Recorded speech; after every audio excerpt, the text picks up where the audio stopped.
이 새벽에 또 이렇게 나오시느라고 얼마나 고생하셨습니까?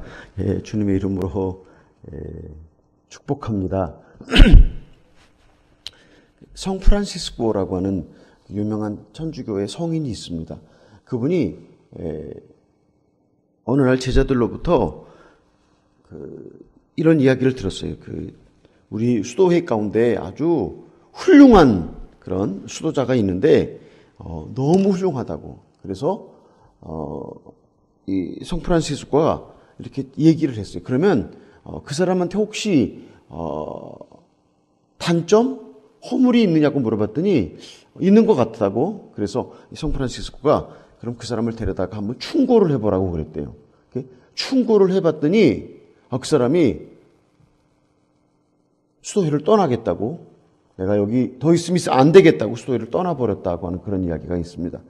한 사람의 인격, 한 사람의 성숙함을 어떻게 알 수 있느냐? 그 사람을 충고해보면 그 사람이 진짜 예수님을 사랑하는 사람인지 예수님을 사랑하지 않는 사람인지, 감사합니다. 예. 예수님을 사랑하는 사람인지 예수님을 사랑하지 않는 사람인지 알 수 있다고 그렇게 알려주는 그런 예화입니다. 오늘 우리가 함께 읽었던 성경 말씀 보면 사무엘하 8장 14절에요. 다윗이 어디를 가든지 이기게 하셨더라. 다윗이 어디를 가든지 이기게 하셨더라. 제가 이 성경을 읽으면서 하나님한테 이런 질문이 됐어요. 하나님, 다윗은 어디를 가든지 이기게 하셨는데 저는 어디를 가든지 실패도 하고 좌절도 하고 낙심도 하고, 왜 하나님 다윗은 이렇게 특별 대우를 해주시고 저는 이렇게 특별 대우를 안 해주십니까? 혹시 여러분 성도님들 어떻게 생각하세요? 어떤 사람은 하는 일마다 잘 되더라. 나는 왜 하는 일마다 안 되는가? 이러면 여러분 좀 짜증나지 않으십니까? 짜증 한 번도 안 나셨어요? 어떤 사람은 하는 일마다 잘 되고 그냥 집도 잘 되고 회사도 잘 되고 자녀들도 잘 되고 건강하고 다 잘 되는데 나는 뭐 그렇게 잘 안 된다. 근데 교회에서 우리가 되게 많이 듣는 간증들 있잖아요. 내가 전에 환자였는데, 알코올 중독자였는데, 내가 전에 아주 가난하게 살았는데 내가 예수 믿고 이제 완전히 질병도 치료되었고 이제 사업도 잘 되고 이제 자식들도 잘 되고 다 잘 된다고 그러면서 간증하는 간증 교회에서 많이 들으셨지 않았습니까? 여러분 어떤 간증 많이 들으셨어요? 교회에서 대부분 간증할 때 내가 전에 아주 가난하게 살았고 내가 전에 환자였고 내가 전에 아주 문제였는데 이제 예수 믿고 나서 내가 잘 됐다고 하는 간증을 되게 많이 듣습니다. 근데 저희 아들이 아이합이라고 하는 그 인터내셔널 하우스 오브 프레이라고 하는 곳에서 4년 반을 지냈어요. 6개월 동안은 거기 인턴십으로 들어갔고 그 다음에 4년 동안은 아이합 유니버시티를 다녔는데 저희 아들이 어느 날 어떤 자매를 위해서 기도를 하는데 그 자매가 이렇게 한쪽 발이 이렇게 한쪽 다리가 작은 자매였는데 저희 아들이 기도를 했는데 그 자매의 다리가 보는 데서 이렇게 쑥쑥쑥 자라서 두 다리가 똑같이 이렇게 똑같은 그 길이가 되었다고 제 집사람한테 허운석 선교사한테 전화를 했어요. 그러니까 허운석 선교사가 우리 아들한테 야, 너 하나님의 능력을 그렇게 많이 받았구나. 앞으로 너 큰 종 되겠다. 그렇게 칭찬을 해줘야 좋겠죠. 우리 아들이. 그렇지 않겠습니까? 막 칭찬을 막 해주면서 기도 더 많이 해라. 그럼 진짜 너 하늘을 움직이는 땅을 움직이는 하나님의 아들이 될 것이다라고 그렇게 축하를 해줬어야 되는데 제 집사람 허운석 선교사가 찬물을 확 끼얹었어요. 어떻게 끼얹었냐? 그 자매가 믿음이 더 있었더라면 하나님이 그 자매의 다리를 똑같이 자라게 안 해주셨을 것이다. 그런데 그 자매의 믿음이 없어서 그 자매가 두 다리가 똑같이 길이가 똑같이 되도록 만들어 주셨다. 그렇게 이야기를 했어요. 그러니까 우리가 늘 교회에서 듣는 간증은 하나님이 나를 이렇게 그냥 복을 많이 주셔갖고 내가 이렇게 오늘 잘 됐습니다라고 하는 그런 간증을 우리가 다 듣고 싶어요. 나도 그렇게 간증을 하고 싶고 우리 모두가 간증을 듣고 싶어요. 어저께 저녁에 제가 여러 번 얘기했었지 않습니까? 내가 원하는 것과 내가 필요한 것, 하나님이 진정 사랑하는 사람, 하나님 진짜 사랑하는 사람은 내게 필요한 것을 많이 공급해 주신다. 믿으시기 바랍니다.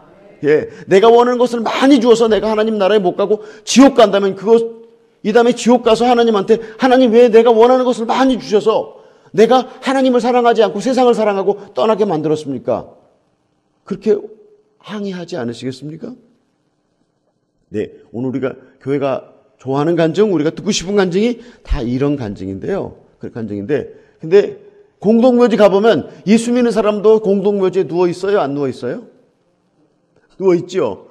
예수 믿는 사람이 다 천년만년 살아버렸으면 공동묘지 가면 예수 믿는 사람 무덤이 하나도 없을 텐데. 그리고 예수님의 제자들 얼마나 예수님을 사랑했습니까? 제가요, 이 인류 역사에 하나님을 최고로 사랑했던 사람, 하나님의 말씀을 한 번도 어기지 않은 사람, 이 인류 역사 속에서 하나님을 제일 사랑했던 분이 있었는데 그분이 누구실까요? 예수님. 예수님보다 하나님을 더 사랑했던 사람. 그분은 예수님처럼 이 땅에서 하나님을 사랑했던 사람은 한 사람도 없었습니다. 그런데 그 예수님이 어떻게 사시다가 죽었습니까?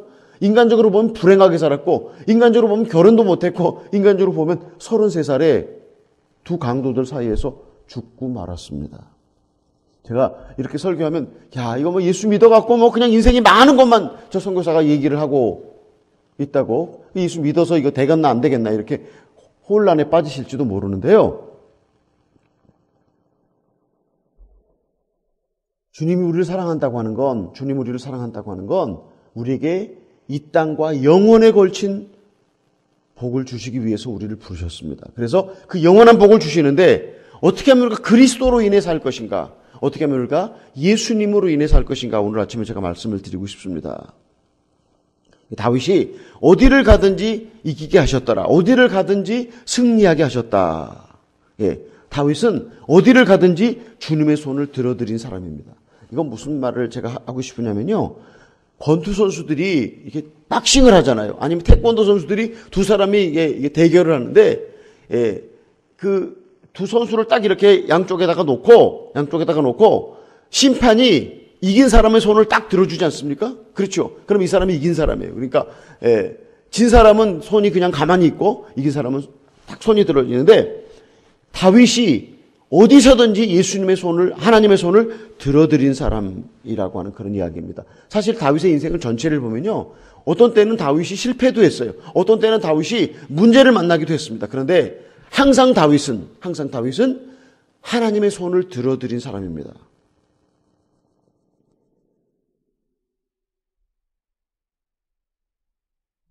제가 다윗의 인생을 생각해 보면서 우리가 어떻게 그리스도로 인해 살 것인가를 생각해 보기를 원합니다. 우리가 그리스도로 인해 사는 사람은요, 첫 번째 조건이 하나님의 선택을 받은 사람입니다. 하나님의 선택을 받았다고 하는 거. 사도 바울이 선택받은 것을 쭉 얘기를 합니다. 창세전에 하나님 우리를 택하셨다. 그리고 예정되었다고 하는 예정론을 얘기하는데 하나님 우리를 선택하셨다. 하나님의 선택을 받은 사람은 이 땅에서 잘 돼야 되는데, 제가 또 다시 말씀드리지만 하나님의 선택을 받아서 구원받기로 선택된 사람은 이 땅에서 잘 되다가 주님을 잊어버리고 그냥 떠나가는 것이 아니라 주님이 모든 사건 속에, 모든 인생 속에 친히 간섭하시는 사람입니다. 아멘. 그 성경에 보면요, 하나님이 이스라엘 백성들한테 이렇게 얘기를 합니다. 너희가 살던 애굽 땅은 강물을 끌어다가 농사를 짓는 그런 땅이다. 그런데 너희가 들어가서 얻을 가나안 땅은 내가 처음부터 끝까지 지켜보면서 이른 비와 늦은 비를 내리는 땅이다. 그러니까 이스라엘 땅은 세상적인 조건이 좋지 않은데 하나님이 직접 그 이스라엘 땅을 관리하시고 돌보시는 땅이라고 하는 그런 이야기를 합니다. 하나님의 선택을 받는다고 하는 건 어떤 면에서는 좀 짜증나는 얘기예요. 왜냐하면 하나님의 선택을 받았기 때문에 하나님이 당신의 백성들을 좀 괴롭히세요. 어떻게 괴롭히느냐? 똑바로 길을 걸어가라고. 여러분, 개 아시죠? 개.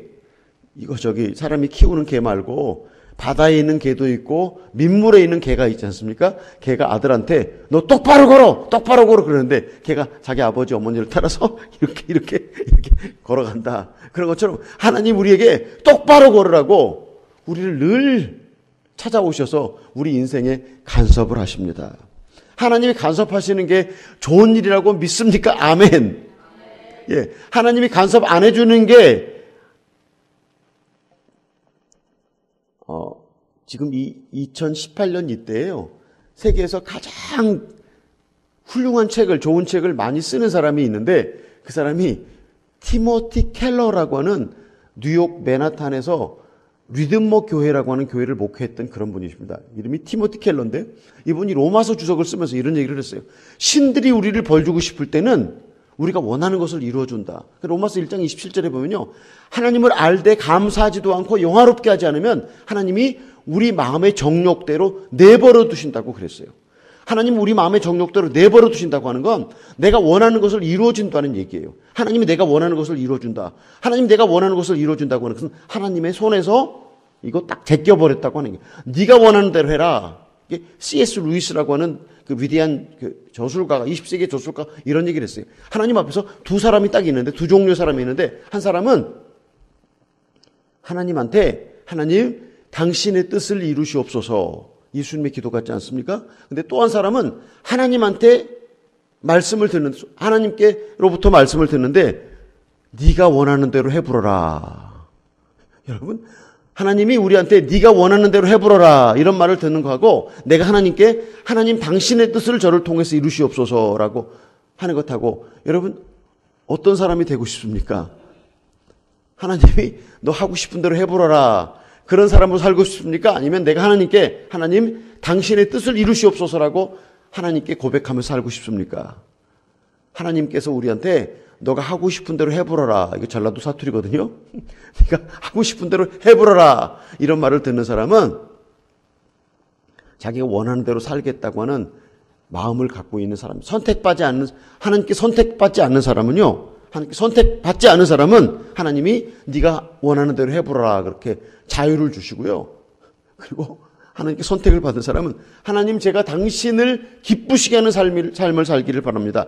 당신의 뜻을 제게 이루시옵소서라고 기도하는 그런 사람입니다.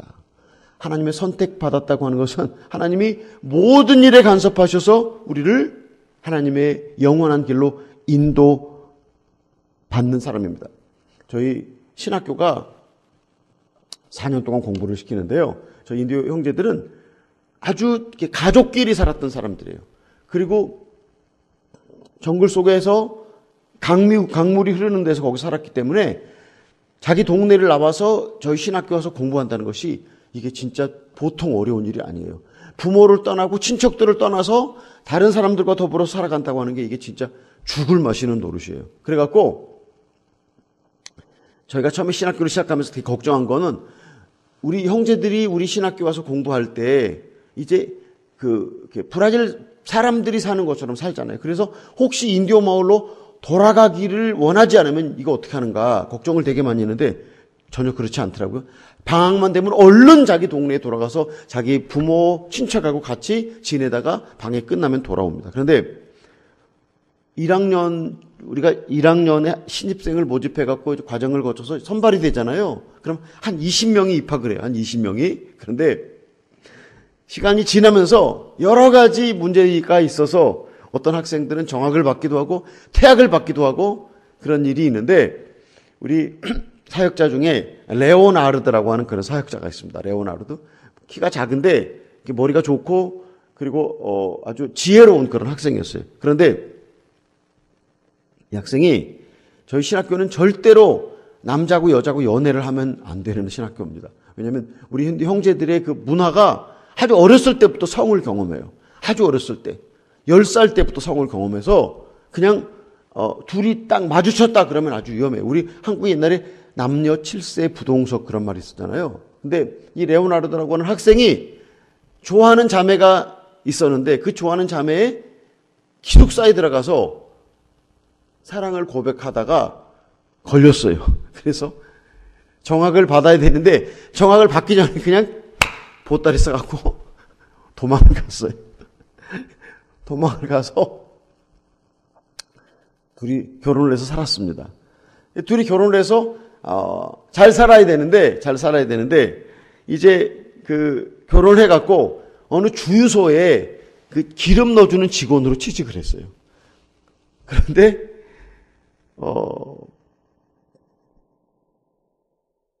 신학교를 나가서 결혼을 해갖고 정말 꿈을 이뤘는데 계속 아파서 기절하고 계속 아파서 고난을 당하고, 그 다음에 두 번째로는 그 주유소에 이제 기름을 사고 돈을 많이 이렇게 이제 갖고 있다가 주인에게 돌려주는데 한 2,000불쯤 되는 그 돈을 보유하고 있다가 도둑놈한테 그 돈을 도둑 맞고 말았어요. 여러분 잘 아시는 것처럼 회사의 돈을 잊어버리면 회사원이 책임지고 돈을 갚아줘야 되잖아요. 그러니까 월급을 받아서 그 2,000불 되는 돈을 갚아주고 배를 골면서, 그러니까 꼭 저기 탕자가 그렇지 않았습니까?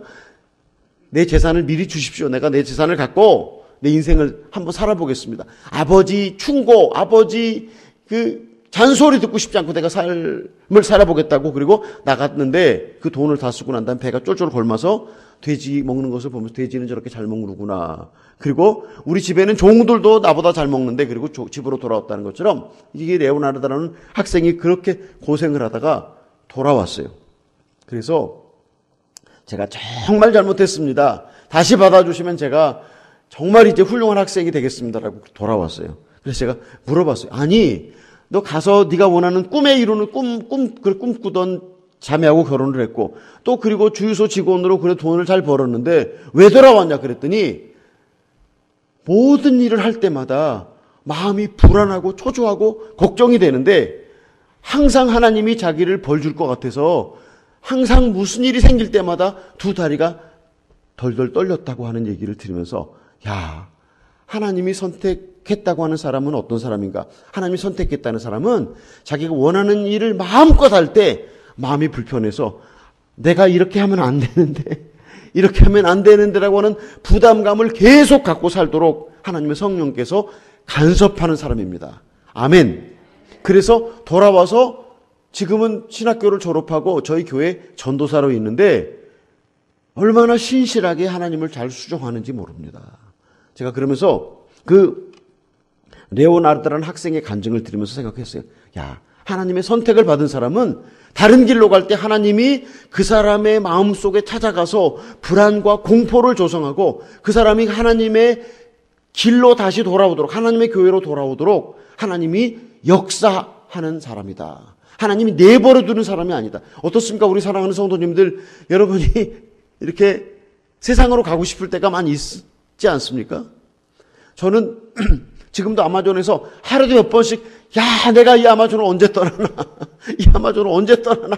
언제까지 내가 여기 있어야 되나? 누가 나보고 여기 있으라고 붙잡고 있는 사람도 없는데, 그렇잖아요.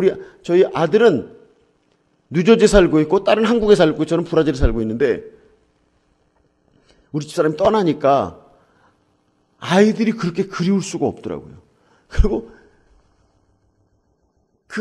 그래도 아이들하고 살면서 아이들하고 같이 있을 때 느끼는 그 느낌하고 아무도 친척이 아니잖아요. 아무도 없는 그 땅에 내가 혼자 사는 것하고 이게 완전히 다른데, 하루에도 몇 번씩 내가 언제 여기를 떠날 수 있나. 제가 어저께 말씀드렸잖아요. 힘든 곳이 주님을 찾기 때문에 은혜로운 땅이라고.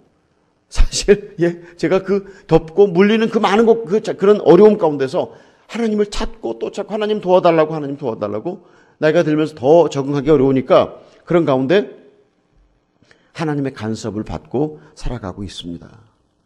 우리 사랑하는 성도님 여러분, 하나님이 선택한 사람은 하나님이 모든 일에 간섭하는 사람입니다. 이 사람은 세상에서 잘 되고 잘 되는 사람이 아니라 하나님의 간섭을 받고 사는 사람.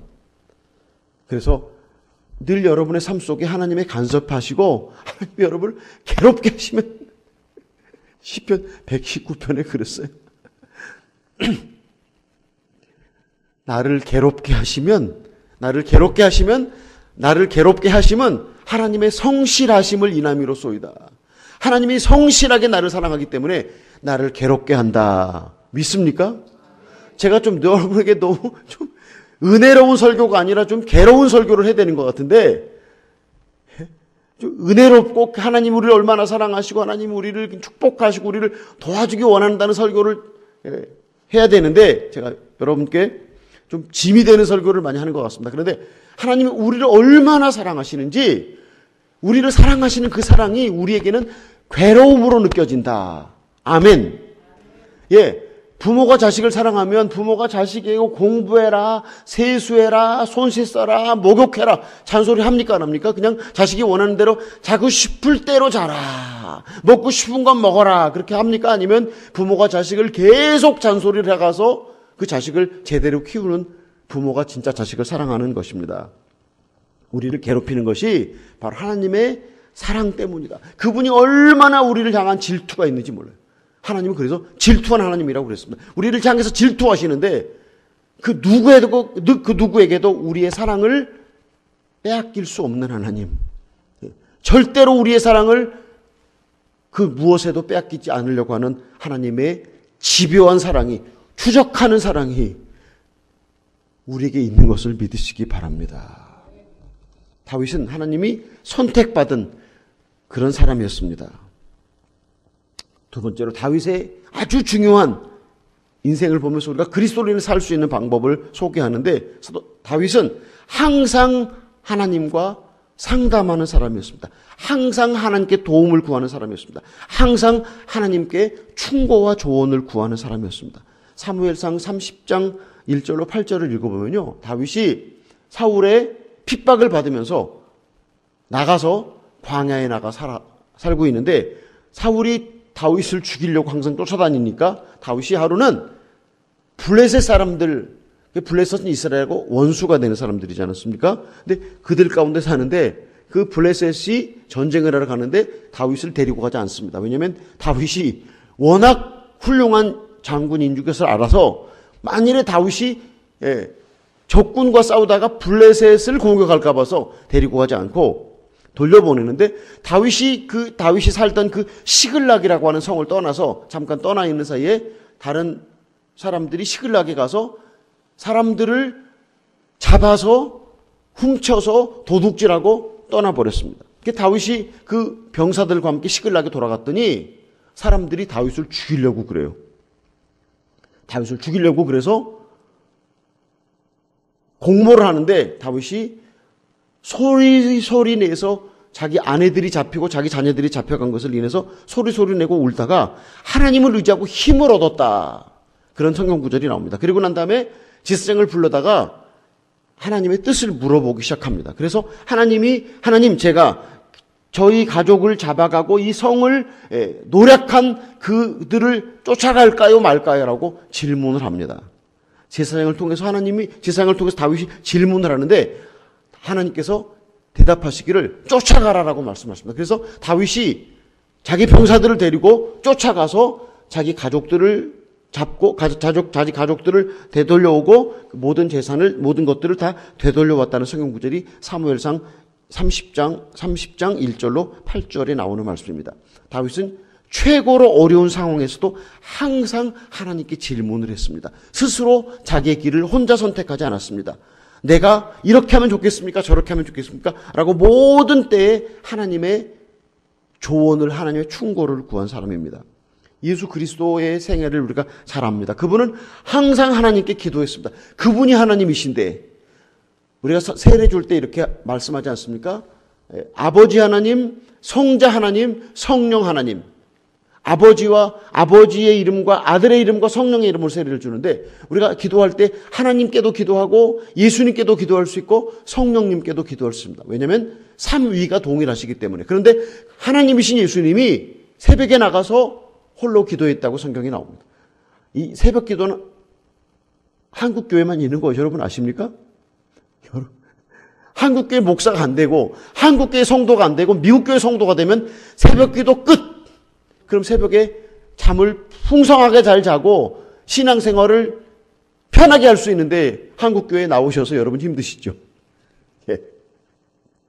제가 선교지에서 선교사들은 뭐 새벽기도 해도 되고 안 해도 되지 않습니까? 뭐 여기가 선교지가 뭐 한국 교회도 아닌데, 그런데 제가 교회도 새벽기도를 만들고 저 신학교도 새벽기도를 만들었어요. 근데 저 신학교에 브라질 선교사님들하고 같이 일을 했거든요. 그 브라질 선교사님들이 토요일하고 주일은 새벽기도를 하지 말아야지. 꼭 주말까지 새벽기도를 해야 되냐고. 그래서 내가 그럼 예수님은 주말에는 새벽기도 안 하시고 주중에만 기도했냐? 그리고 제가 새벽기도를 월요일부터 계속해서 월요일부터 그 다음 월요일부터 뭐 계속해서 하자고 그랬어요. 그랬더니 아주 반대가 심했습니다. 그런데 예수님이 새벽에 나가서 홀로 기도하시더라. 새벽 미명에 나가서 기도하시더라. 그 다음에 밤을 새워서 기도하시더라. 철야기도는 한국교회밖에 없어요.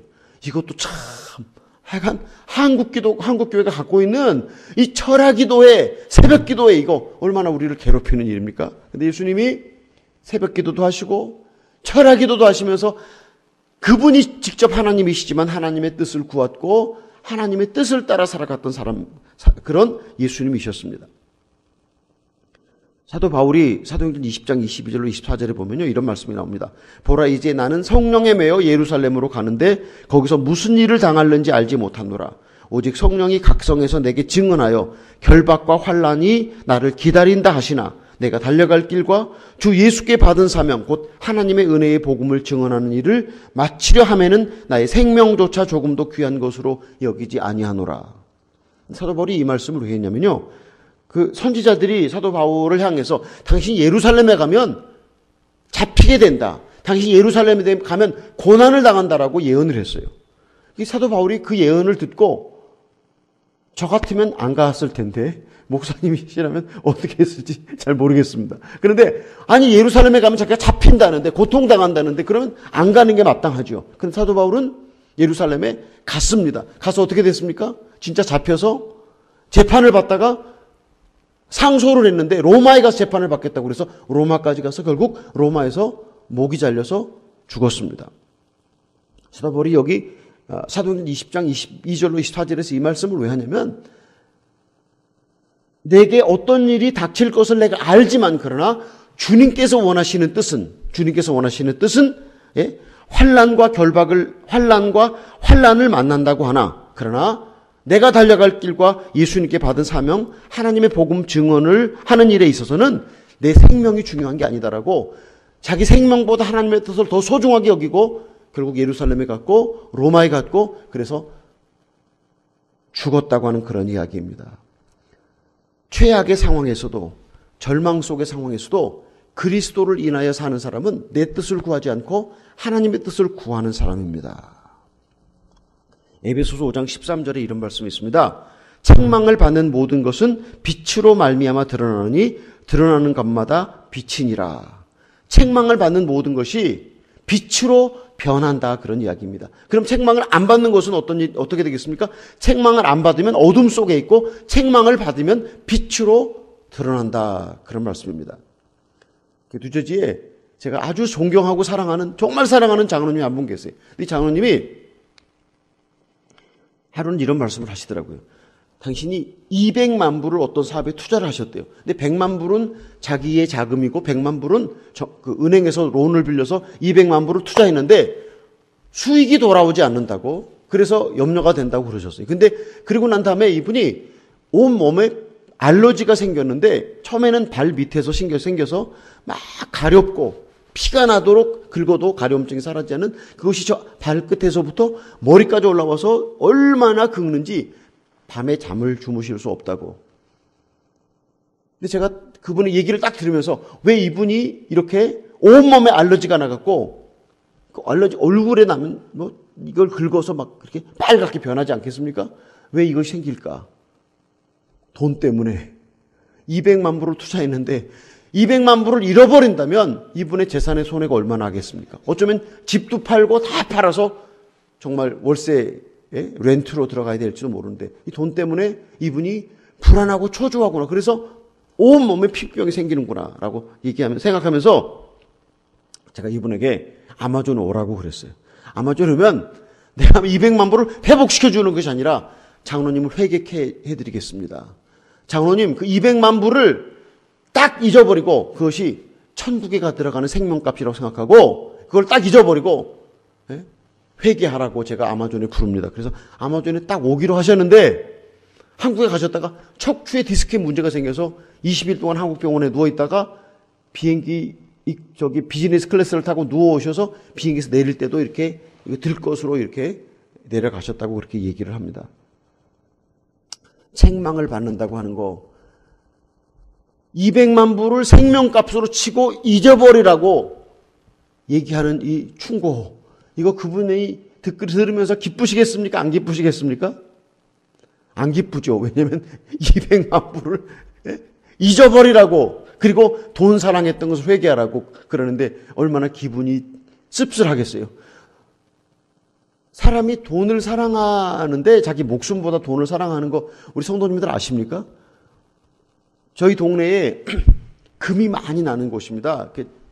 저희 도시에 브라질의 가장 높은 3,800m의 높이의 산이 있는데 사람들이 그 산에 금을 캐러 갑니다. 근데 그 산에 얼마나 위험한 조건들이 많이 있는지, 또 물것들이 얼마나 많이 있는데, 근데 어떤 사람이 금을 캐갖고 오다가 또 저희 동네에 그 주변에 폭포가 쏟아지고 물이 급류로 쏟아내리는 곳이 많아서 저희 동네 이름이 천사 가브리엘의 폭포라고 하는 그런 뜻입니다. 근데 금을 캐갖고 오다가 카누를 타고 오는데 카누가 뒤집혔어요. 카누가 뒤집혔는데 이분이 1kg의 금을 갖고 있었는데 그 금을 딱 놔버렸으면 카누가 뒤집혀도 빠져서 나와서 밖으로 살아날 수 있는데 그 금을 꽉 붙들고 있다가 금과 함께 카누 속으로 들어가서 목숨을 잃고 말았습니다. 금이 소중합니까? 목숨이 소중합니까? 뭐 그걸 질문이라고 하냐 그렇게 저한테 대답을 하실 것 같은데, 그 사람에게는 금이 소중했기 때문에 목숨을 걸고 그 산에 올라가서 금을 캐갖고 죽는 순간에도 금을 꽉 붙들고 죽었다. 이게 사람입니다. 이게 우리의 본성을, 얼마나 우리가 돈을 사랑하는지 우리에게 가르쳐주는 얘기입니다.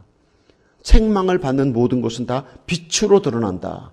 책망을 받고 회개하면 빛으로 드러나고, 책망을 받지 않으면 어둠 속에 살다가 그냥 가버린다. 그런 이야기입니다. 제 집사람은 주님을 아주 사랑하는 여자였습니다. 얼마나 주님을 사랑하는 여자였는지, 자기 목숨보다 주님을 사랑했고 자기 목숨보다 아마존 형제들을 더 사랑하는 여자였습니다. 근데 제게 잔소리를 얼마나 많이 했는지, 평생 동안 제가 33년 결혼 생활을 했는데 33년 동안 들은 잔소리가 하도 많아서 지금은 제가 어떤 상황 앞에서 우리 집사람이 잔소리 하도 많이 했던 것을 기억하면서 제가 우리 집사람이 잔소리를 이렇게 했기 때문에 이렇게 하는 것이 하나님의 뜻일 것이다 라고 지금도 우리 집사람이 잔소리를 기억합니다. 그런데 제가 일 중독이 있었어요. 일 중독.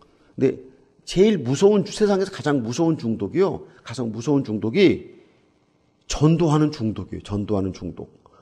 한 사람이 예수님을 영접하고 구원받고 변화된 삶을 살아나가는 모습을 보는 것이 얼마나 큰 즐거움인지, 이게 아마 마리화나나 헤로인이나 코카인을 하는 것보다 훨씬 더 사람을 기쁘게 만들어요. 지금 그 마약을 하는 그 순간에 엑스타시가 조금이라고 그러더라고요. 그게 몇 분인데 정말 전도해서 한 사람이 영접하고 구원받고 변화되는 것을 보는 거는 진짜 하늘로 뛰어오를 만큼 그런 큰 기쁨이 있어요. 그래서 열심히 일을 했어요.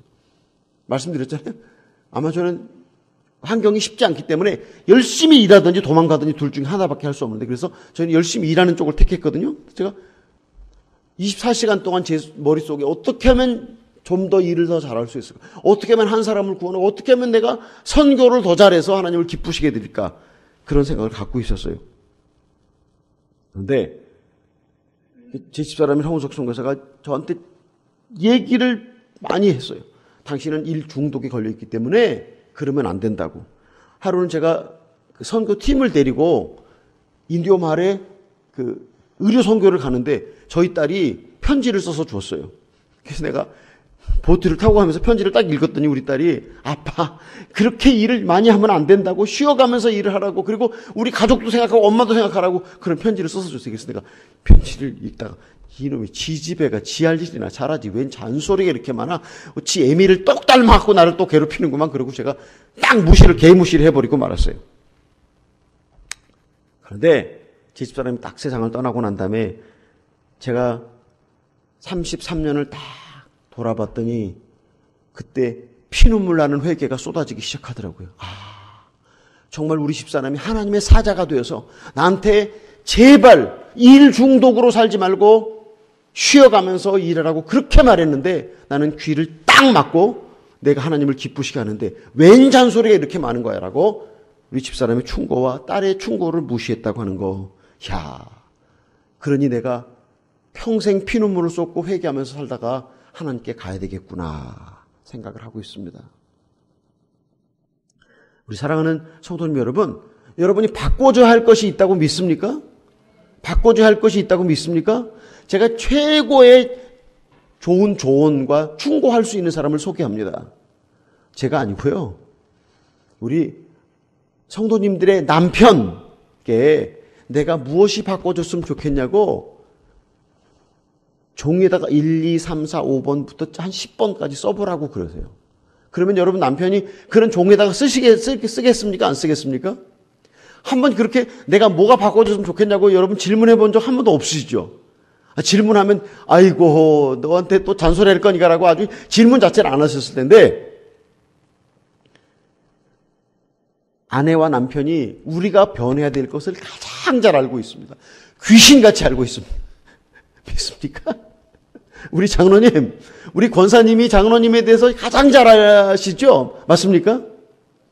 아들, 딸, 친구 잘 몰라요. 그런데 같이 사는 우리 권사님이 장로님의 머릿속에 생각을 다 이렇게 꿰고 계시잖아요. 그러니까 장로님께서 우리 권사님께 내가 뭐가 변했으면 좋겠냐고 1, 2, 3, 4, 5, 6, 7, 8, 90 적어달라고 그러세요. 그러면 권사님이 딱 200만 불의 사나이 말씀드렸잖아요. 뉴저지 200만 불의 사나이. 제가 이제 뉴저지가 전화를 했어요. 이제 아마존에 못 온다고. 3개월, 6개월 동안 누워서 있어야 된다고 그러더라고요. 그러니까 아마존에 비행기표 다 샀거든요. 근데 못 오지 않습니까? 저랑 원래 같이 이번 월요일 날 아침에 비행기 타고 같이 이제 들어가기로 돼 있었는데 못 오셨죠. 근데 제가 통화를 하다가 그 장로님의 부인을 바꿔달라고 그랬어요. 부인이 전화를 받았어요. 권사님, 우리 장로님이 여러 가지 변화될 게 많이 있으십니까? 있으시면 정직하게 얘기해 보세요. 그랬더니 바꿔줄 게 많이 있대요. 그래서 권사님, 제가 권사님께 부탁하는데 우리 장로님이 고쳐야 될 거 10가지를 딱 1, 2, 3, 4, 5, 6, 7, 8, 90을 써서 장로님께 딱 주라고 그랬어요. 그랬더니 목사님 고맙습니다. 제가 그렇게 하고 싶었는데 후환이 들어와서 못했습니다. 후환이 두려워서. 그러니까 자기 남편에게 이거 고쳐. 그럼 우리 한국 사회가 다 남성 중심이잖아요. 그래서 그렇게 이거 고치라고 그러면 그 한 번 잔소리했다가 그냥 후환이 두려워서 못했는데 용기를 내서 하겠다고. 그래서 지금 이제 그 장로님 리스트를 받아갖고 하나님께 회개하고 있는 줄로 압니다. 가장 잘하는 사람, 같이 사는 내외입니다. 우리 남편들께 내가 무엇이 고쳐졌으면 좋겠냐고 한번 질문해 보시기 바랍니다. 그래서 그걸 하나만 말씀하시지 마시고 리스트를 적으라고. 그럼 내가 그것을 따라서 하나님 앞에 회개하고 변화되겠다고 그렇게 부탁하시기를 바랍니다. 두 번째로 누구에게 찾아가서 충고와 조언을 구해야 될 것인가? 목사님 찾아가서 하나님, 목사님 제가 어떻게 하면 천국 갈 사람으로 변화될 수 있겠습니까?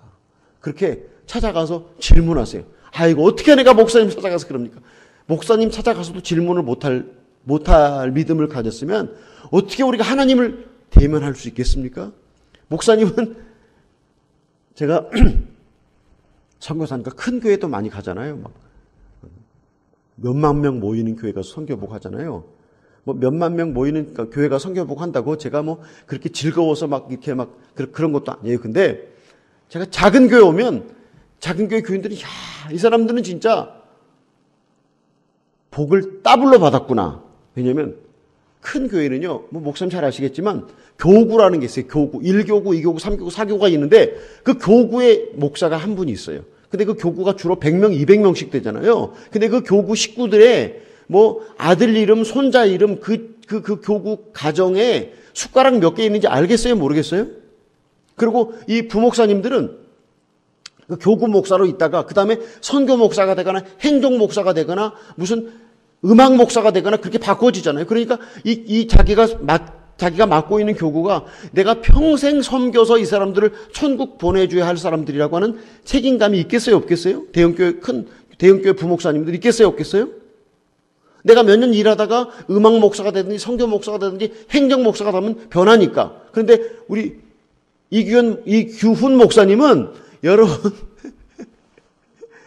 직장이 어디고 아이들 이름이 뭐고 손자 이름이 무엇이고 숟가락 몇 개 있는지 이런 것 다 머릿속에 깨고 계시잖아요. 사실입니다. 사모님 맞죠? 예.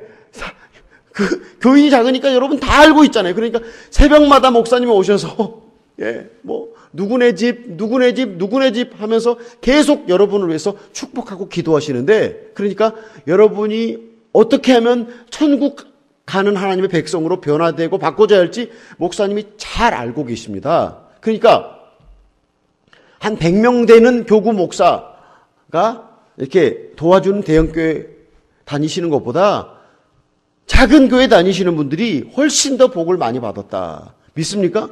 그 교구 목사님들이 이렇게 하는 대형교회는요, 당회장 목사님이 신방 오는 게 이게 진짜 하늘의 별따기처럼 어렵습니다. 그리고 당회장 목사님이 가정에 무슨 와서 한다는 게 진짜 어려운데, 우리 이균 목사님은 여러분들에게 언제든지 찾아갈 수 있는, 그래서 하나님, 내가 이렇게 헌스빌의 사랑의 교회 다니는 것이 하나님의 큰 은혜인 줄로 믿습니다라고 감사하고 목사님을 찾아가셔서 제가 어떻게 변화됐으면 좋겠습니까? 무엇이 바꿔졌으면 좋겠습니까? 라고 질문하시기를 바랍니다. 그래서 제가 우리 교인들한테 얘기해요. 나 찾아올 용기가 없으면 그냥 나 찾아올 용기도 없는데 교회 다닌다고 그냥 이렇게 하지 말고 세상으로 나가서 잘 살으라고. 세상에 나가서 그냥 여러분이 하고 싶은 거 그냥 마음껏 하라고. 그러면 얼마나 인생이 편하겠냐고. 근데 교회 나온다고 그러면서 나 찾아와서 내가 무엇이 변화됐으면 좋겠냐고. 그 질문도 못 할 거면 그런 용기도 없으면 예수 믿는다고 말도 하지 말라고 내가 그렇게 얘기를 합니다. 진짜 찾아와서 저한테 질문을 합니다. 우리 교인들이. 내가 무엇이 변화됐으면 좋겠냐고. 그 목사가 늘 기도하잖아요. 교인들을 위해서.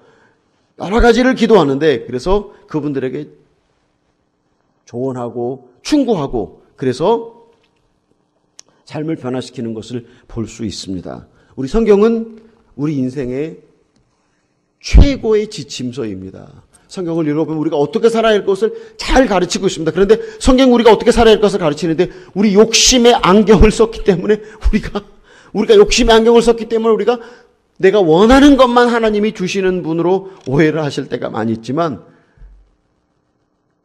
언제든지 충고와 조언을 받는 것을 기뻐하시면서 살면 성경을 읽을 때 성경의 말씀이 꿀처럼 우리의 심령에게 들어올 수 있습니다.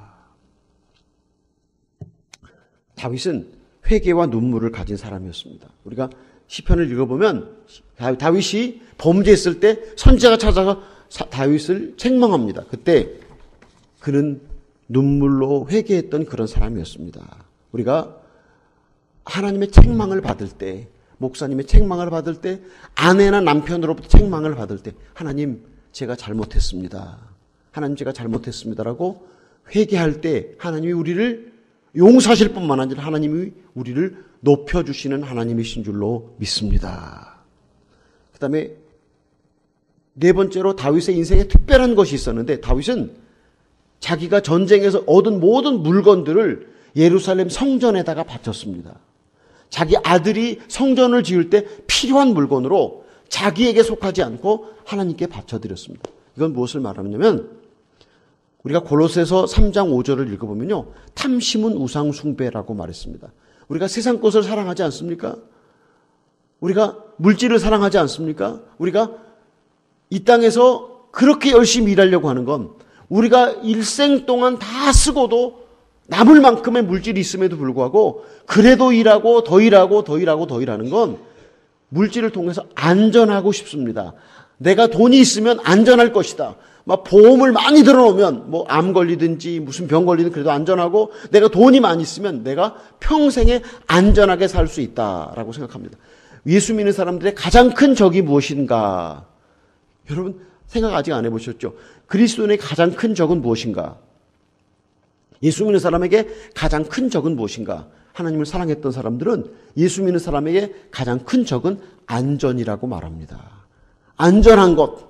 나는 보험 들어서 안전하고 나는 이래서 안전하고 안전하다. 그러면 하나님을 뭐하라 믿습니까? 아니 내가 다 준비해 놨는데 하나님한테 의지할 필요가 없죠. 우리의 가장 큰 적이 안전이라고 말합니다. 사람들이 물질을 쌓고 또 쌓고 쌓고 또 쌓고 하는 건 안전하고 싶어서 두려움 없이 살고 싶어서. 그런데 내가 안전하다고 내가 안전하게 다 모든 것을 지킨다고 그래서 안전하겠습니까? 사람의 목숨이 파리 목숨 같은 거 여러분 잘 아시잖아요. 우리말에 이런 말이 있어요. 접시물에 코 빠져 죽는다. 이게 말이 됩니까 안 됩니까? 접시물에 코 빠져 죽을 수 있어요?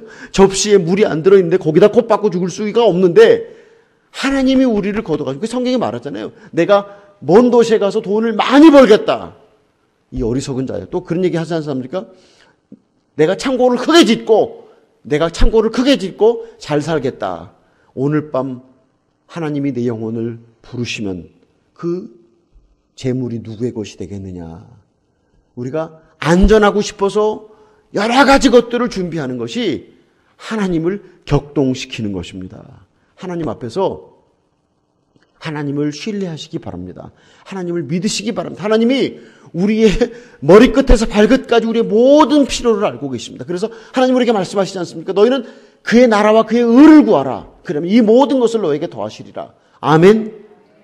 우리가 이 땅에서 가지고 싶은 물질, 안전하고 싶은 욕심, 그것을 주님께 드리시기를 바랍니다. 다윗이 자기가 얻는 모든 전승물을 다 하나님께 바쳤습니다. 그래서 그는 물질로 인해서 안전을 추구하지 않았습니다. 하나님께 안전을 부탁했던 사람이었습니다. 탐심은, 욕심은 우상숭배라고 돈이 진짜 무서운 신으로 우리에게 작용하기 때문입니다. 이제 말씀을 마치려고 합니다.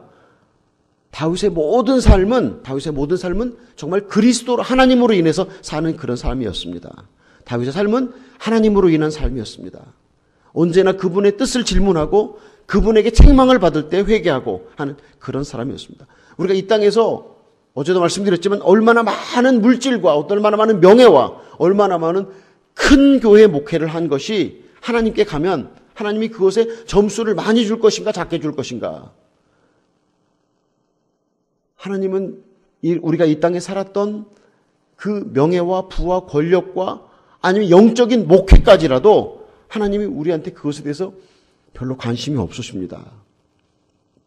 어떤 사람들은 어떻게 말씀드린 것처럼 포르쉐 그런 차를 타고 이 땅에서 되게 기분이 좋게 살아서 자기가 위대한 것처럼 생각하고, 어떤 사람은 그냥 진짜 아주 조그만 차를 타기 때문에 비참하다고 느낄 수도 있습니다. 근데 우리가 가진 소유로 인해서 어떤 사람은 위대하게 보이고 어떤 사람은 비참하게 보이고, 이것이 하나님 앞에서는 아무런 의미가 없다라고 말씀을 드렸습니다. 주님이 우리 인생을 마지막에 평가하는데 얼마나 주님으로 인해 살았냐. 제가요, 저희 사역이 아까 말씀드린 것처럼 죽자사자 열심히 사역을 했습니다. 죽자사자 열심히 사역을 해서 제가 혼자 하기에, 우리 내외하기에 힘에 벽어올 만큼 목회도 해야 되고, 신학교 교장 노릇도 하고, 신학교 교수 노릇도 하고, 그 다음에 병원선 타고 나가서 의료 혜택을 주고 전도하는 이 사역도 하고, 그러니까 진짜 몸이 10개라도 부족할 만큼 그렇게 사역을 크게 벌리고 사역을 했습니다. 제가 지금 돌이켜보면 내가 만일에 예수님으로 인해서 사역을 했더라면 이렇게 사역을 크게 벌려놓았을까? 내가 지금 철이 든 다음에 선교사가 되었으면 이렇게 일하지 않았을 텐데, 많이 일하는 것이 하나님을 기쁘시게 한다고 생각했어요. 많이 일하는 것이. 그래서 열심히 일을 해서 사역을 많이 키워놓았는데 하나님이 내게 무엇을 원하시는가? 마태복음 7장에 보면요, 너희가 다 천국에 갈 것이 아니라 주여 주여 부르는 자마다 천국에 갈 것이 아니라 하나님 아버지의 뜻대로 행하는 자가 천국에 간다고 그랬습니다. 그러니까 이렇게 얘기합니다. 내가 주님의 이름으로 선지자 노릇하고 내가 주님의 이름으로 귀신을 쫓았고 내가 주님의 이름으로 하나님의 일을 했습니다. 그랬어요. 그러니까 내가 너희를 도무지 알지 못한다 그랬습니다. 주여 주여 하는 자마다 천국에 갈 것이 아니라 하나님의 뜻대로 행하는 자가 천국에 간다고 그랬습니다. 주님으로 인해서 그리스도로 인해서 우리가 살아야 됩니다. 그리스도로 인해 산다고 하는 것은 하나님이 내게 무엇을 원하시는가 늘 우리가 하나님께 충고를 구하고 조언을 구하고 우리 삶을 변화시키면서 살아야 한다고 하는 것을 이야기하고 있습니다. 그리스도로 인해 사는 사람은 항상 충고받는 것을 기뻐합니다. 항상 주님의 말씀에 민감합니다. 항상 주님의 뜻에 민감합니다. 항상 내가 원하는 것과 내게 원하는 것과 내가 필요한 것과 내가 원하는 것을 구분하는 사람입니다. 우리 사랑하는 성도님들께 여러분 일생 바칠 중요한 기도 하나를 가르쳐드리고 제가 아침에 설교를 마치고 싶습니다. 제가 선교제 가서 사역을 하는데 하나님이 이런 마음을 주셨어요. 이 땅의 부흥을 위해서 기도해라. 그래서 기도를 시작했습니다. 하나님, 이 땅에 부흥을 주시든지 저희를 데려가시든지 둘 중에 하나를 하십시오. 저희를 데려가시든지 이 땅에 부흥을 주시든지 둘 중에 하나를 하십시오. 근데 이런 기도를 일주일 동안 하고 한 달 동안 하고 1년 동안 했는데도 전혀 아무런 느낌이 없더라고요. 그러나 그럼에도 불구하고 또 기도하고 그러면서 이런 기도를 같이 했습니다. 하나님, 저를 부흥의 불씨로 사용해 주시옵소서. 여러분, 부흥이라고 하는 말은요, 요새 사람들은 다 욕심의 안경으로 부흥이라는 것을 이해하기 때문에 사람이 예배당에 꽉 차서 1부, 2부, 3부 예배를 드리는 것을 부흥이라고 생각하는데 옛날 60년, 70년, 80년대는요, 부흥의 개념을 심령 부흥을 부흥이라고 생각했습니다. 심령이 부흥되는 것, 내 심령이 예수님의 사랑으로 꽉 차는 것, 내 심령이 예수님의 은혜로 꽉 차는 것, 내 심령이 주님을 사랑함으로 기뻐 뛰는 것을 부흥이라고 생각했습니다. 근데 오늘 우리는 사람이 많이 모이는 것을 부흥했다고 말합니다. 하나님이 주신 부흥은 심령이 변화된 부흥이어서 그 부흥은 진짜 부흥인데 사람들을 많이 모아놓고 큰 교회를 한다? 아니면 그런 것은 진짜 하나님이 주신 부흥이 아니어서 여러분 한국교회가 이렇게 욕을 먹는 이유가 작은 교회가 문제를 일으켜서 한국교회가 이렇게 욕을 먹습니까? 아니면 대형교회가 문제를 일으켜서 한국교회가 욕을 먹습니까? 대형교회가 왜 문제를 일으킵니까? 그 대형교회 회개하지 않은 사람들이 변화되지 않은 사람들이 가서 문제가 생기면 악의 수소폭탄이 터지잖아요. 그러니까 세상 전체가 다 교회를 향해서 비난을 퍼붓지 않습니까? 하나님 저를 부흥의 불씨로 사용해 주시옵소서. 하나님 제 심령에 부흥을 주시옵소서. 하나님 저를 부흥시켜 주시든지 이 땅에서 데려가시든지 하나님 저를 부흥시켜 주십시오. 하나님 우리 가정을 부흥시켜 주십시오. 우리 교회를 부흥시켜 주십시오. 하나님 헌습일에 부흥을 주십시오. 이런 기도를 하시기를 예수님의 이름으로 축복합니다. 근데 저희가 이런 기도를 얼마나 오래 했냐면 새벽마다 저희 내외가 부르짖었습니다. 목이 항상 쉬어 있었습니다. 이렇게 부르짖었는데 12년이 지났는데 제 집사람 허우석 선교사가 주님을 아주 사랑하는 여자였는데 어떤 여학생이 기도해달라고 그래서 그 여학생과 같이 둘이 기도를 하다가 한 여학생이 방언의 은사를 받았어요. 그리고 난 다음에 이 여학생이 자기 죄를 허은석 선교사 앞에서 고백을 했는데 저희는 신학교 안에 그렇게 많은 도둑과 문제가 있는 줄 몰랐어요. 저희가 닭을 키우고 있습니다. 닭을. 왜냐면 마나우스라는 큰 도시에서 이제 배들이 물건을 싣고 들어오거든요. 근데 계란이 40도가 넘는 뜨거운 온도에서 닷새 동안 배를 타고 오잖아요. 계란을 딱 깨보면 계란 노른자에 물과 함께 계란 노른자가 떨어져요. 계란이 많이 상해 있어요. 그래서 그 계란을 먹는 게 되게 부담스러워서 닭을 키워서 계란을 먹어야 되겠다고 그래서 제가 닭을 한 50마리 키웠어요. 근데 닭을 한 50마리 키우면 하루에 계란이 몇 개쯤 나와야 되겠습니까? 닭을 한 번도 안 키워보셔서 감이 안 잡히십니까? 그래도 닭을 50마리를 키우면 계란이 한 25개는 나와야 되는데 한 5개씩 나오더라고요. 그래서 내가 얼마나 닭을 못 키우면 계란이 이렇게 안 나올까라고 생각했어요. 그리고 늘 닭 숫자가 줄어들어요. 저는 왜 닭 숫자가 그래서 이제 거기 독수리가 많잖아요. 그래서 독수리들이 쫙 이렇게 날다가 딱 해고 닭을 채가는 수가 가끔 있어요. 그래서 독수리가 닭을 많이 채가나 보다 생각을 했는데 그게 아니고 우리 학생들이 닭장에 들어가서 늘 계란을 꺼내다가 잡수셨다고 그러더라고요. 그 닭을 잡아다가 정글 속에 들어가서 바베큐를 밤에 해 먹었다고. 낮에 해 먹으면 안 되니까. 밤에 모든 사람들이 잘 때 닭을 구워 먹었다고 얘기를 들었습니다. 온갖 여러 가지 일들이 많이 있는 것을 발견을 했는데 이제 그런 것을 얘기가 되면서 우리 신학생들이 정글 속에 들어가서 여기 영상에 정글 속에 들어가서 학생들이 막 기도하는 거 보셨죠? 그렇게 학생들이 기도를 시작했습니다. 옛날에 우리가 기도원에 가면 소나무 하나를 뽑으라고 그렇게 얘기를 들었지 않습니까? 근데 우리 학생들이 정글 속에 들어가서 열심히 기도를 하는데 그렇게 기도가 끝나고 난 다음에 돌아오면 채플에, 신학교에 저희 채플이 있거든요. 그 채플에 가서 공개적으로 자기 죄를 자백했어요. 거기 이제 다 자기 죄를 자백한, 어렸을 때 무슨 일을 했는지, 어렸을 때 뭐 동물하고 관계도 하고 동성애도 하고 강도도 하고 살인도 하고 온갖 죄를 다 고백을 하는데 진짜 깜짝 놀랐어요. 그렇게 많은 죄들이 우리 형제들 가운데 있었다고 하는 사실을. 근데 정글에 가서 그렇게 회개 기도를 하고 공개적으로 채플에서 모든 학생들 앞에서 자백을 하는데 하나님의 성령이 하늘을 가리고 찾아오셔서 역사하시는데 깜짝 놀랐습니다. 제가 장로교회 통합직, 한국 장로교 통합직 목사이기 때문에 물론 저하고 제 집사는 아주 어렸을 때 저희가 청년 시절에 그 방언 은사를 받았고 그래서 방언의 기도를 많이 했는데 그러나 그렇다고 모든 교인들이 다 방언의 은사를 받아야 된다라고 생각하면 우리 목사님 잘 아시지만 통합식 목사가 그렇게 무식하게 순복음교회처럼 샬랄랄라 방언을 받으라고 그러면 안 된다는 것을 저는 잘 알아요.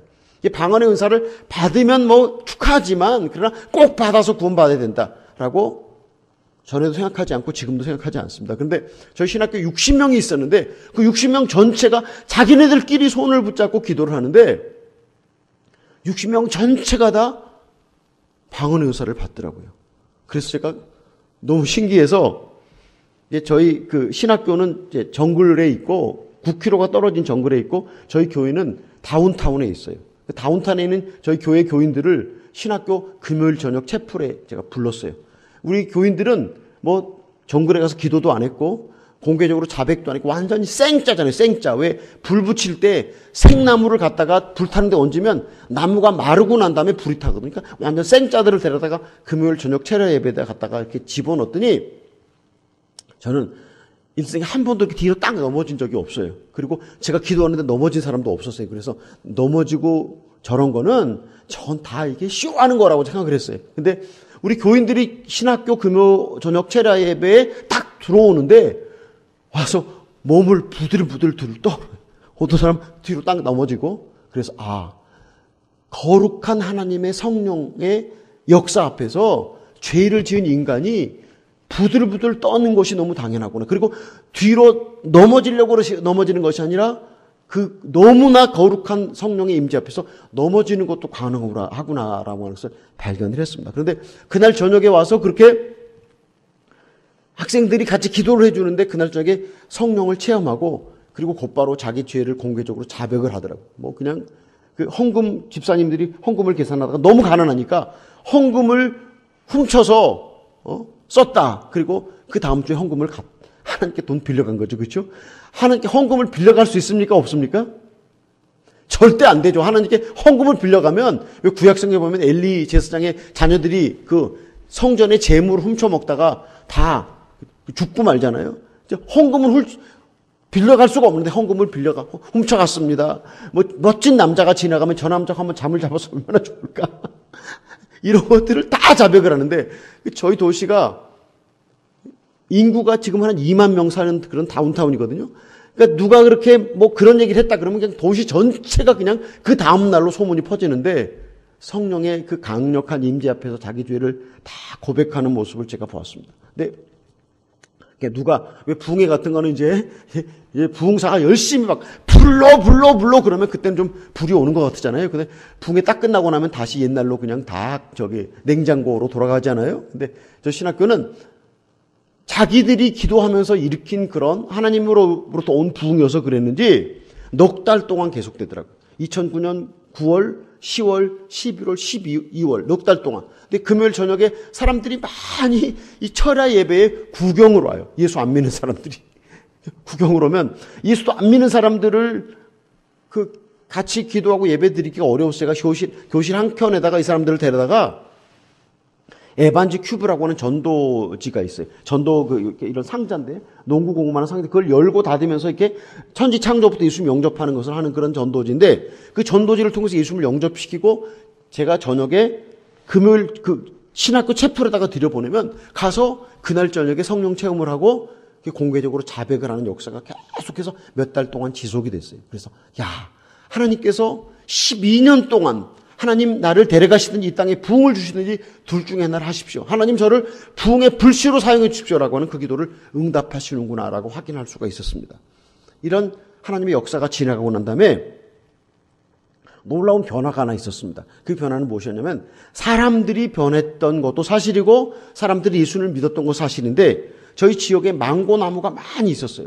망고나무가 많이 있었는데 제가 그 동네에서만 이게 2009년에 있었던 일이니까 제가 15년을 그 동네에 살았어요. 근데 망고나무가 그렇게 많은데 망고가 열린 것을 한 번도 보지 못했어요. 망고가 열린 것을 보지 못했어요. 근데 제가 브라질에 처음 갔을 때는 한국에 망고가 없을 때였습니다. 근데 브라질에 가서 망고를 먹었는데 망고가 아주 맛있는 과일이더라고요. 미국에 오는 망고는 맛이 없어서 전 미국에서 망고를 절대 안 사 먹어요. 왜냐면 미국 망고는 단맛이 없더라고요. 미국 망고는 향기도 없어요. 아마 일찍 망고를 따갖고 오랫동안 이것을 멕시코에서 오는지 망고를 따갖고 오기 때문에 막 망고가 이만큼 굵잖아요. 미국 망고 상자에 이렇게 들어있어서 아주 겉모양이 좋아 보이는데 빛 좋은 게살구라고 맛은 하나도 없어서 저는 미국 망고는 절대 안 먹습니다. 근데 브라질 가서 망고를 먹는데 그렇게 망고가 달고 향기로운 과일이라고는 알았어요. 그래서 제가 망고를 먹고 싶어서 사람들에게 물어봤어요. 왜 우리 동네는 망고가 열리지 않냐 그랬더니 땅이 산성 성분이 있기 때문에 망고가 열릴 수 없다고 그러더라고요. 그래서 그러면 내가 젖붙인 망고 나무를 마나우스에서 사다가 그 주변에 땅을 다 갈고 망고를 심었는데 그래도 망고가 열리지 않더라고요. 근데 우리 교인들이 제가 망고를 좋아하는 거 아니까 상파울루나 리오데자네이루 같은 데 가면 망고를 한 2개씩 저한테 선물로 사다 주고 그랬어요. 그래서 제가 망고를 얻어 먹었습니다. 근데 그렇게 많은 망고 나무들이 우리 동네에 있었는데 15년 동안 한 번도 열리지 않던 망고가 2009년에 하나님의 회개 운동이 있었는데 1년이 지나고 난 다음에 그러니까 망고가 이제 계속 열매를 달리는 것이 아니라 때가 되면 망고가 열리는데 이렇게 작은 나무에서부터 두 사람이 안아도 안을 수 없는 고목나무에 이르기까지 망고들이 많이 열렸습니다. 한국에 감이 많이 달리면 감나무가 어떻게 되는지 아세요? 감나무 가지가 찢어집니다. 근데 망고가 하도 달리니까 망고나무가 다 이렇게 아래로 휘어지는 그런 기적을 하나님이 보여주셨습니다. 뿐만 아니라 다른 과일들, 아사히라고 하는 거 들어보셨어요? 아사히는 아마존에서만 나는 완전 무농약, 유기농 그런 과일 주스인데 그거를 비타민 호텔에 많이 넣어서 먹고 또 여기는 코스코가 없죠. 여기 코스코 없죠. 이 코스코에 가시면 여기 있어요? 여기 헌스빌에 코스코도 있네요. 있을 건 다 있네요. 예. 코스코에 가시면 아사이 베리 주스라고 하는 게 나와요. 아사이 베리 주스. 근데 완전 무농약에다가 먹으면 항산화 작용을 한다고 그래서 전 세계가 아마존 아사이에 바람이 불었습니다. 근데 아사이와 다른 모든 과일들이 몇 배로 수확을 하는 것을 보면서 하나님이 오늘 우리의 회개를 얼마나 기다리시는지 역대하 7장 14절에 이런 말씀이 있습니다. 내 이름으로 일컫는 내 백성이 회개하고 그 주에서 돌이켜 회개하면 내가 하늘에서 듣고 그들의 죄를 용서하고 그 땅을 고칠지라 그렇게 말씀하셨습니다. 우리가 회개하면 하나님이 이 땅을 고쳐주신다. 하나님 우리가 회개하면 우리 가정을 변화시켜 주신다. 우리가 회개하면 우리 교회를 변화시켜 준다. 우리가 회개하면 헌스비를 땅을 변화시켜 주실 줄로 믿습니다. 지금도 망고는 1년에 2번씩 많이 열립니다. 근데 어떤 때 망고가 달리지 않을 때가 있어요. 망고가 지고 난 다음에 망고가 다 떨어지고 난 다음에 꽃이 피고 그 다음에 이제 망고가 달리기 시작하는데 그래서 제가 매년마다 망고가 많이 열리잖아요. 그 망고 살을 잘라서 냉동실에 얼려놓습니다. 왜냐하면 제가 이렇게 간증했는데 망고 어디 있어? 그렇게 무릎 망고 없으면 저 김철익 성사 완전히 사기꾼이구나라고 생각할 것 같아서 제가 망고 살을 잘 잘라서 지푸락에다가 냉동실에 넣어놨습니다. 우리 목사님과 우리 헌스빌 교인들이 오면 제가 이렇게 냉동실에 얼려진 망고를 제가 대접할 예정입니다. 하나님이 우리에게 기도하기를 원하십니다. 아멘. 하나님 우리에게 당신의 종으로 쓰자고 우리를 부르고 계십니다. 근데 우리가 평생 우리의 기도가 어떤 기도가 하나님을 기쁘시게 할까? 어떤 기도가 하나님을 제일 기쁘시게 할까? 하나님 우리 아실들 잘 되게 해주십시오. 하나님 우리 사업 잘 되게 해주시고, 하나님 저 승진하게 해주시고, 하나님 저 결혼 잘하게 해주시고, 이런 많은 기도, 주님 앞에서 아무것도 아닌 만사 형통을 구하는 기도가 우리가 해야 될 기도가 아니라 한번 평생에 여러분이 바치면 좋을 기도, 하나님 저를 데려가시든지 제 마음에 부흥을 주시든지. 근데 참 놀라운 것은 12년 동안 저희가 부흥을 위해서 기도했는데 그 부흥을 위해서 기도하면서 부흥의 현상이 나타나진 않았죠. 회개운동이 일어나지도 않았는데 저희 마음속에 부흥을 향한 꿈이 있었습니다. 부흥을 향한 간절함이 있었습니다. 부흥을 향한 목마름이 있었습니다. 그래서 우리가 그렇게 부흥의 불씨가 되게 해달라고 기도할 때 우리 마음에 주님이 오셔서 우리에게 부흥을 주십니다. 아멘. 그러니까 내가 하나님이 주신 부흥으로 다른 사람을 변화시키지 못한다고 할지라도 내가 경험하는 이 부흥을 통해서 내 심령이 주님으로 인해서 뜨거워지면, 내 심령이 주님으로 인해서 은혜로워지면, 내 심령이 주님으로 인해서 기뻐지면 우리가 다른 사람에게 영향력을 끼칠 수 있기 때문입니다. 주님 나를 데려가시든지 내 심령에 부흥을 주시든지 둘 중에 하나를 하십시오. 하나님 저를 부흥의 불씨로 사용하셔서 제가 부흥되고 우리 가정이 부흥되고 교회가 부흥되고 헌스빌이 부흥되고 미국이 부흥되고. 근데 제가 부흥의 역사를 쫙 봤더니요, 부흥의 주역으로 사용되었던 사람들은 대단한 인물이나 대단한 명성을 가진 사람들이 아니라 순수하게 하나님을 사랑했던 가난한 사람들이 부흥의 주역이 되었더라고요. 그러니까 유명한 목사님, 대형교회 목사님, 이 땅에서 잘 살고 있는 사람들이 부흥의 주역이 된 것이 아니라 하나님을 사랑했던 가난한 심령을 가진 사람, 가난한 마음을 가진 사람이 다 부흥의 주역이 되었다는 생각해 보면서 우리 헌수빌의 우리 모든 성도님들 한 분 한 분이 하나님 저를 부흥의 불씨로 써주시옵소서라고 기도하시는 가운데 하나님이 우리를 부흥의 불씨로 써주실 때 하나님이 역사하는 그 역사를 바라보면서 우리가 얼마나 기뻐하는가. 우리 기도를 통해서 나를 변화시키고 가정을 변화시키고 교회를 변화시키고 이 땅을 변화시키셔서 나를 부흥의 도구로 써기를 바라시는 주님의 뜻을 이룰 수 있는 여러분이 되시기를 예수님의 이름으로 축복합니다. 그리스도로 인해 사는 사람, 늘 충고를 기쁘게 받는 사람입니다. 책망을 기쁘게 받는 사람입니다. 목사님들이 설교를 책망하는 설교를 하면 절대 안 된다고 그러더라고요. 기쁘게 해주고 위로해주고 사랑해주고 하나님이 은혜고 위로고 축복이라고만 말씀하셔야지. 근데 제가 우리 목사님 설교를 딱 2개 들었습니다. 왜 들었느냐면 우리 목사님 설교가 어떤 설교인지가 알고 싶어서 딱 설교를 2개 들었는데 회개하라는 설교는 제가 못 들었어요. 다른 때 회개하라는 설교를 하실 수도 있었겠죠. 근데 제가 들은 설교는 성도님들께 회개하라고 설교하는 설교 내용은 아니셨습니다. 근데 목사님이 회개하라고 설교해야 되겠습니까? 안 해야 되겠습니까? 대답을 잘 안 하시는데 목사님이 회개하라고 설교를 하지 않으시면 여러분이 지옥 가도 내가 책임지지 않겠다. 근데 저는 되게 두려운 게 한 가지가 있어요. 제가 저희 교인들한테 늘 얘기를 하거든요. 예수님을 진짜 사랑해야 된다고 성경이 말하죠. 마음을 다하고 뜻을 다하고 목숨을 다해 하나님을 사랑하라고 그랬습니다. 근데 그렇게 사랑하고 싶지 않은 사람은 그냥 우리 교회 제발 나오지 말고 다른 교회 가서 신앙생활을 하라고, 다른 교회가 문을 열어놓고 여러분을 기다리는데 목숨과 마음과 뜻을 다해 하나님을 사랑하고 싶은 사람, 그 사람은 우리 교회 나오기를 바란다고. 근데 나가라고 그러니까 절대 안 나가고 싶어 하더라고요. 교인들이 나가라고 그러니까 절대 안 나가고 싶어 하고 오라고 그러면 절대 안 오고 싶어요. 이게 우리가 선악과를 따먹은 죄인의 마음이에요. 목사님 회개하라고 외치시기를 예수님의 이름으로 부탁드립니다. 다 나가버렸다. 교인들이 그래서 다 나가버렸다. 근데 회개하라고 나가려면 나가라고 그러면 절대 안 나가고요. 오라고 그러면 안 나가. 근데 제가 우리 교인들한테 그렇게 얘기하거든요. 왜냐하면 내가 천국에 가 있는데 우리 교인 한 사람이 지옥에 가서 내가 당신 교회에 나와서 생일 때 불러서 밥도 주었고 크리스마스 때 선물도 주었고, 브라질은 목사님 그렇게 안 불러요. 그냥 너는 목사고 나는 교인이라 그렇게 생각하지만, 그러나 마음 깊은 곳에 목사를 향한 존경이 있는 것을 제가 알아요. 그래서 생일 때도 초대하고 가끔 선물도 주고 이렇게 목사를 존경하는 걸 제가 보잖아요. 근데 내가 당신 교회에 나와 새벽기도 나왔고 주일날 저녁 예배, 낮 예배, 수요일 예배, 금요일 철야 예배 다 나왔는데 내가 왜 지옥 갔습니까? 당신이 나보고 회개하라고 책망하지 않았기 때문에 내가 지옥 왔습니다라고 만일에 삿대질을 한다면 제가 천국에서 영원토록 얼마나 불편할 것인가. 그렇지 않겠어요?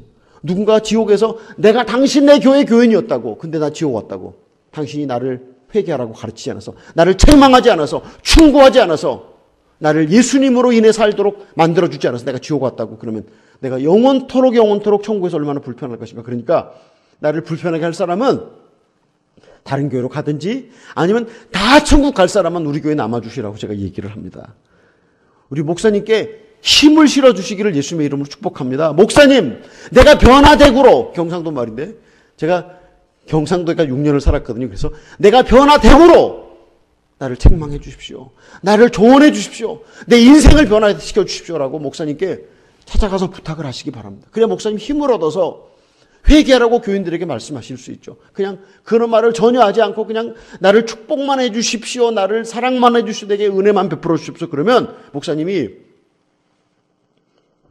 여러분을 축복하고 사랑하고 은혜를 베풀어 주는데, 예수님이 어저께 말씀드린 예수님의 첫 번째 설교가 회개하라 천국이 가까웠느니라 그랬어요.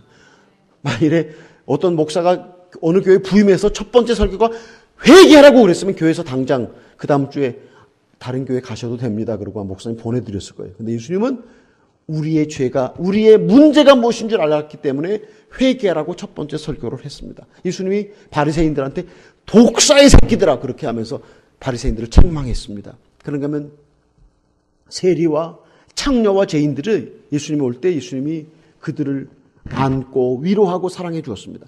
얼마나 마음이 겸손하고 내가 죄인입니다 알고 왔던 사람들은 예수님이 사랑해 주었고, 내가 의인이라고 생각하는 사람들은 예수님이 책망했습니다.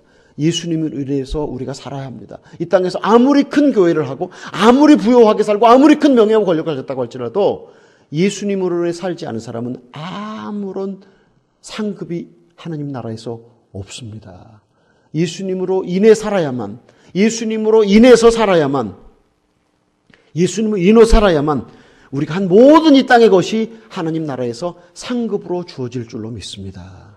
우리가 크고 위대한 사람, 큰 부자, 큰 명예와 권력을 가진 사람으로 살지 못해도 이 땅에서 예수님으로 인해서 살 수는 있습니다. 예수님으로 인해서 매일매일 주님께 하나님 저를 가르쳐 주십시오. 하나님 제가 무엇이 변화되기를 원하십니까? 라고 기도하시기를 바랍니다. 오늘 저녁에 제가 우리가 어떻게 변화될 수 있는가를 자세하게 말씀드리기를 원합니다. 어떻게 하면 우리가 그 모든 우상으로부터 다 떠나서 예수님만을 사랑할 수 있는가를 말씀드리기를 원합니다. 아무쪼록 우리 성도님들의 모든 삶이 예수님께 초점이 맞춰지기를 바랍니다. 초점이 맞춰지기 위해서는 이 땅에 사람이 필요합니다. 목사님이 가르쳐줘야 합니다. 목사님이 충고해줘야 됩니다. 목사님이 도와주셔야 됩니다. 근데 그렇게 목사님이 여러분을 찾아가서, 여러분이 목사님을 찾아가서 도움을, 충고를 요청할 때는, 요청하기 위해서는 여러분이 목사님께 해달라고 부탁을 해야 합니다. 목사님이 가만히 있는 사람 찾아가서 회개하라고 그러면 그 다음날 다 믿음을 포기하고 떠날지도 몰라서 목사님께 용기와 위로를 주시는 여러분이 되시기를 예수님의 이름으로 축복합니다.